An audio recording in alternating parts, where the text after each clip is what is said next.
Баршаңызға жолында сәлем достар, сіздермен бірге 101 фильм және бүгін сіздерге 2013 жылға «Иллюзия обмана» атты фильмін қысқаша айтып беретін боламын. Егерде сіз қосымша табыс көзін қайдан тапсам болады деп ойланып жүрсеңіз, онда менің YouTube'дан табыс табу туралы TikTok каналыма тіркеліңіз. YouTube жайлы қызықты ақпараттың бәрі сол жерде, сілтеме видеоның описаниесінде көрсетілген. Ал біз көпке созбай видеомызға оралайық.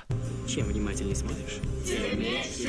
Карталық фокустың шебері Дэниел көшедегі бір қыздан кез келген картаны таңдауды өтінеді. Сосын картаны ауаға лақтырғанда қыз таңдаған жетілік боб картасы ғимараттан пайда болады. Қаланың тағы бір шетінде Мэрит атты жігіт әйелді сөйлей алмайтындай гипнозға түсіріп, күйеуінің басқа әйелдермен болған романтикалық құпияларын ашуда. Енді Мэрит оны әйелге айтып қоймас үшін жігіт оған ақша төлеуге мәжбүр. Осылай әйелді қайта гипноздан шығарған фокусник өз жолымен кетті. Джек атты фокусник яхтада адамдардың көзінше қалақты майыстырып, құпияны тапқан адамға $100 уәде етпекші. Бір жігіт сынған қалақты алып шыққанда Джек ақшасын берген еді. Біраз уақыттан соң жігіт нағыз фокустың құрбаны өзі болғанын түсінді. Өйткені Джек өте мықты айлакер болатын. Хенли атты қыз байлаулы аяқ қолымен аквариумға түсіп, 1 минутта босап шығуы керек. Егерде үлгермесе пираниге жем болады екен. Көп замай Хенли босағанымен аяғындағы темір оратылып қалыпты. Жас қыз адамдарды көмекке шақыруда, бірақ өкінішке орай Хенли шығам дегенше пирани суға түскен еді. Адамдар тез арада қызды құтқармақшы, сөйтсе Хенли адамдардың арасында жүр екен. Және бұл да фокустың бір түрі. Капюшондағы белгісіз жігіт төртеуін үнемі аңдып жүр, және әрқайсысына мекен жай мен уақыт көрсетілген таро картасын қалдырады. Шақырту бәріне қызық болған соң үшеуі мекен жайға келсе есік жабық екен. Сол кезде төртінші болып келген Джек өз өнерімен құлыптаулы есікті ашқан болатын. Квартирада топты үлкен жұмбақ күтіп тұр. Төртеуі жұмбақты шешкенде алдарынан әлемдегі қайталанбас ең тамаша фокустың жоспары пайда болады. Осылай арада 1 жыл өткен соң төртеуі Лас-Вегаста шабандоздар атауымен сахнаға шығады. Олар адамдардың көзінше дәл қазір банк тонауға дайын. Көрермендер арасында фокустың құпиясын жақсы ашатын Брэдли атты шалда отыр. Фокусниктер спонсор ретінде миллиардер Артурды таныстыруда. Көп замай көрермендер қалбырдан кез келген 3 шарикті таңдайды. Шариктегі сандар орындықтың нөмірі болғандықтан Этьен атты жігіт үміткер болып шықты. Этьен франциялық банктың клиенті және фокус бойынша дәл қазір жігіт банкке телепорт жасауы тиіс. Этьен картаға өз атын жазып, телепорт жасайтын құрылғының арқасында сахнадан жоқ болып кетті. Көрермендер оның сейфта жүргенін көріп отыр. Жігіттер оған карта мен билетті ақша үстіне қоюды өтінеді. Осыдан кейін құбыр сорып алған ақшалар сахнадан жаңбырша жауады. Ал француздық банк сейфті ашса, іште билет пен картадан басқа ештеңе жоқ.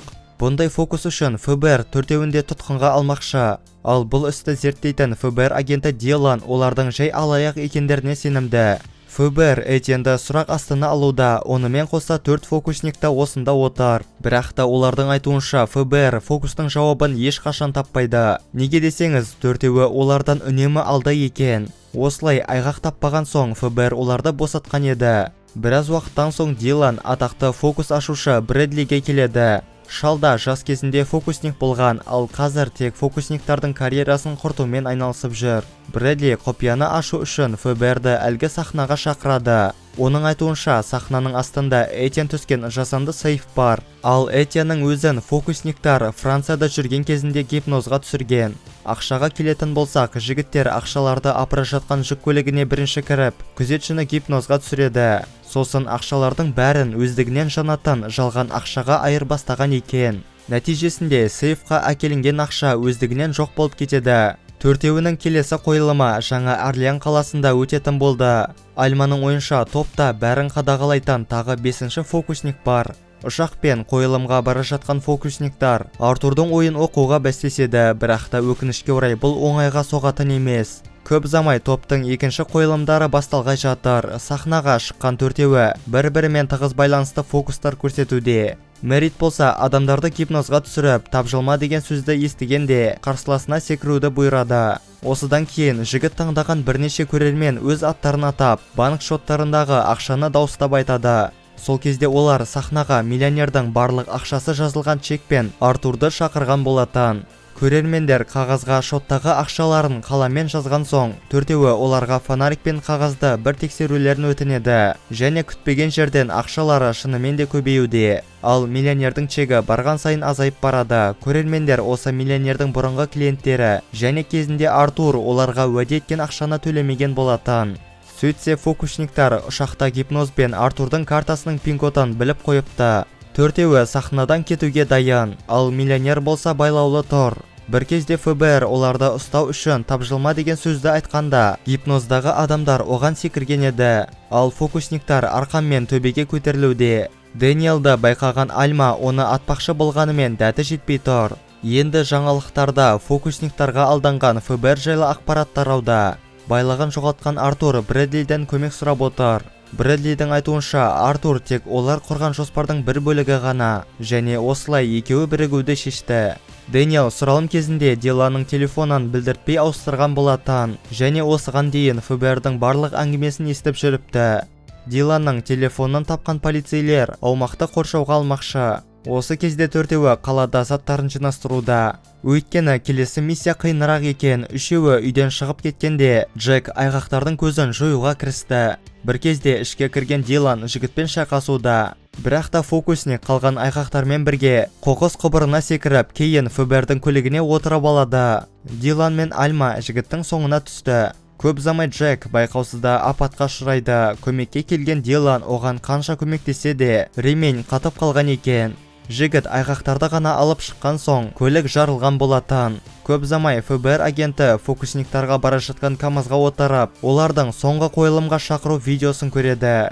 Қойылым өтетін жерге келгенде есікті Брэдли ашып тұр. Сөйтсе фокусниктер оларды тағы да алдаған екен. Жүк көліктегі сейфті ашса, іші толған шариктер. Ал халық қойылым өтетін жерге жиналып қойған. Үшеуі көрермендерді тамдағы проекциямен қарсы алады. Ал полицейлер голограмма мен манекендерге алданып жүр. Көп замай үшеуі ғимараттың үстінен секіргенде толықтай ақшаға айналған болатын. Бірақ та ақшалар жалған болып шықты. Осы кезде Брэдли көлігіне отырмақшы, сөйтсе төртеуі ақшаның бәрін осы көлікке жасырған екен. Осылай ФБР оны 5-ші фокусник ретінде тұтқынға алған еді. Түрмеде Брэдли тағылған айыпты мойындайтын емес. Оның айтуынша фокусниктер сейф тұрған ангарға айнаны қойып сейфті жасырған. Ал ФБР оны байқамайда қалды. Сосын ангарға қайтыс болған 4-ші фокусник Джек келіп, сейфтағы ақшаны Брэдлидің көлігіне жасырған еді. Джектің ФБРден қашуының өзі жоспардың бір бөлігі. Моста олар Джектің көлігін ауыстырып, екінші көлікке о баста моргтан алынған өлген адамды қойған. Енді Брэдли олардың не үшін бұндай қадамға барғандарын түсінбей тұр. Сонда Дилан шалдың жас кезінде Ока ұйымына түсуді армандағанын айтады. Бірақ ақыры түсе алмаған соң, соған үміткер болып жүрген адамдарды жолдан тайдыруды шешкен. Сөйтсе Дилан шабандоздар тобының 5-ші фокуснигі болып шықты. Ал Брэдлидің бұл фокусты ашылмаған себебі фокусниктардың басты құрбаны өзі болатын. Осылай жігіт барлық фокусниктар үшін кек қайтарған екен. Джек қалған үшеуімен ескі паркте жолғады. Төртеуі әрбір картаны жалғағанда Оканың белгісі шыққан еді, ал аттракционның қасында оларды топтың 5-ші мүшесі Дилан күтіп тұр. Ендігіден бастап фокусниктар Оканың мүшелері болып саналады. Осымен біздің иллюзия обманы атты киномыз аяқталады. Достар, видеоны соңына дейін көргендеріңізге үлкен рахмет, және де лайк пен подписаться кнопкаларын басуды ұмытпаңыздар. Ал ендеше келесі видеода жүздескенше сау болыңыздар.